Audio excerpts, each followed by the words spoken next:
की बांसुरी। एक सुहाना सा दिन होता है और मगन, रामलाला, चंदन, राजन, तपन और गोलू के पापा गांव के बरगद के पेड़ के नीचे बैठकर अपनी शाम की गपशप कर रहे हैं। अरे रामलाला और चंदन, तुम्हारी फसल कैसी चल रही है इस साल? अरे बंधु, क्या बताएं, बारिश ने तो परेशान कर रखा है।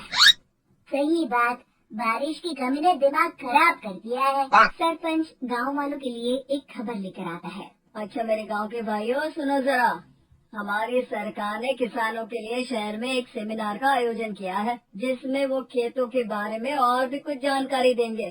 तो मुझे लगता है कि हमें वहाँ जाना चाहिए। सरपंच जी, मेरे खेतों में कीड़ों ने परेशान कर दिया है, उसके लिए कुछ जानकारी मिलेगी क्या? बिल्कुल, तुम्हारे खेतों के बारे में तुम्हें सारी जानकारी देंगे। बोलो, तुम तीनों को जाना चाहिए, बहुत फायदा होगा तुम्हें उससे। ये कहकर सरपंच वहाँ से चला जाता है और तीनों सोचते हैं कि वो शाम के वक्त मैदान पर मिलेंगी और वहीं से रवाना हो जाएंगी।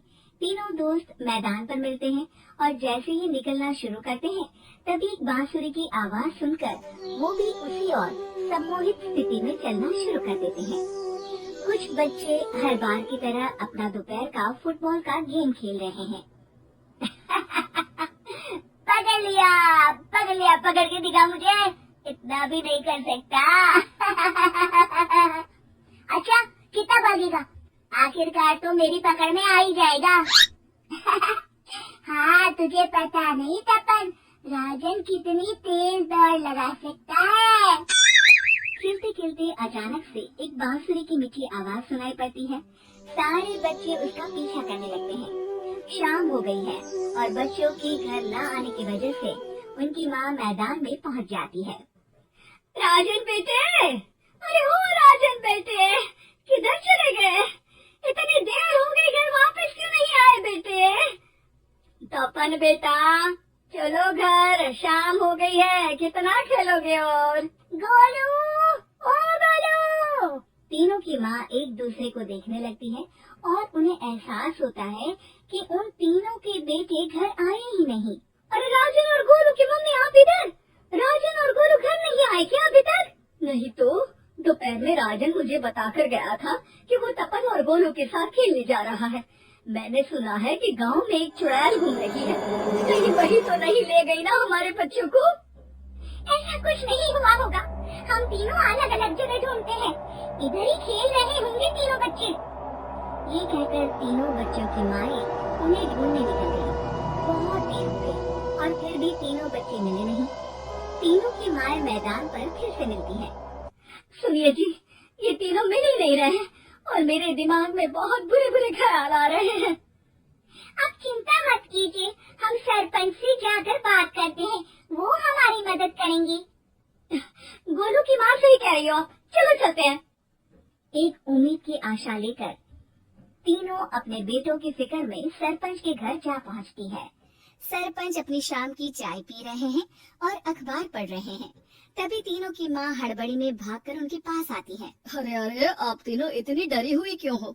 क्या हुआ? ऐसी क्या बात हो गई? तिवारी जी, हमारे लड़के दोपहर से खेलने गए हैं और अब तक लौटे नहीं हैं। हमने उन्हें सब जगह ढूंढा, लेकिन हमें वो मिले ही नहीं, इसीलिए हम भागकर आपके पास आ गए। अच्छा, इनके पिता कहाँ है? ये कुछ काम के लिए शहर गए हैं, इसीलिए हम भागकर आपके पास आए हैं। हाँ, मैं उसके बारे में भूल ही गया था। एक काम कीजिए, मुझे उस जगह लेकर चलिए जिधर वो आखिरी बार खेल रहे थे। सरपंच घर से एक डंडा लेकर तीनों के साथ मैदान की ओर निकल पड़ते हैं। तीनों मैदान पर पहुंच जाते हैं और उन्हें ढूंढने के लिए कुछ सुराग खोजना शुरू करते हैं। आपको कोई ऐसी जगह पता है जहाँ ये तीनों साथ में मिलते हैं? नहीं जी, ऐसी तो कोई जगह नहीं पता। अचानक से वही बांसुरी की आवाज आना शुरू हो जाता है और सरपंच सम्मोहित होकर उस आवाज की तरफ जाना शुरू कर देते हैं। अरे तिवारी जी, आप ठीक तो हैं? कहाँ जा रहे हैं? अरे ओ तिवारी जी, वो हमें सुन नहीं पा रहे हैं क्या? सरपंच बांसुरी की धुन में झुककर उसी दिशा में आगे बढ़ रहे थे। ये आवाज कैसी? ऐसा लग रहा है कि कोई बांसुरी बजा रहा हो। हाँ, सरपंच जी भी उसी दिशा में जा रहे हैं। सरपंच का पीछा कर तीनों मैदान के टूटे हुए बंगले पर पहुंच गए और सरपंच के पीछे दरवाजे के अंदर घुस गए। तीनों बंगले के अंदर झांकते हैं तो देखते हैं कि बहुत अच्छे से संभाला गया है बंगला। उतने में एक हंसी की आवाज आती है।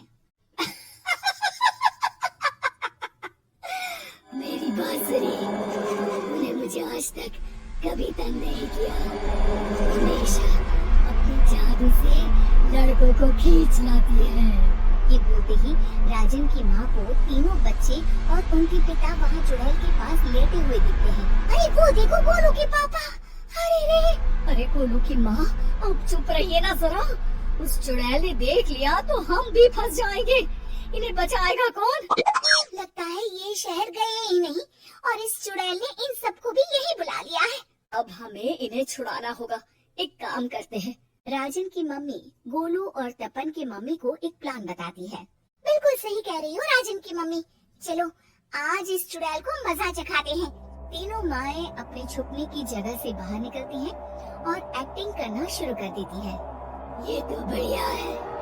अब इसका असर औरतों पर भी हो रहा है। वाह जी वाह। तीनों माएं चुड़ैल की थोड़ा करीब आती है। राजन और गोलू की माँ चुड़ैल को पकड़ लेते हैं और तपन की माँ बांसुरी हाथ से पकड़कर तोड़ देती है। अरे पागल औरत, ये क्या कर दिया? मेरे बांसुरी को तोड़ दिया। अब मेरी शक्ति खत्म हो जाएगी। तुम्हें तो अरे तुझे क्या लगा चुड़ैल कहेगी हमारे बच्चों को और पतियों को हाथ लगाएगी तू? बांसुरी टूटने की वजह से चुड़ैल खाक होकर गायब हो जाती है और सारे लोगों की आंख खुल जाती है। सब अपने परिवार को लेकर उस बंगले से बाहर निकल जाते हैं। कहते हैं ना, नारी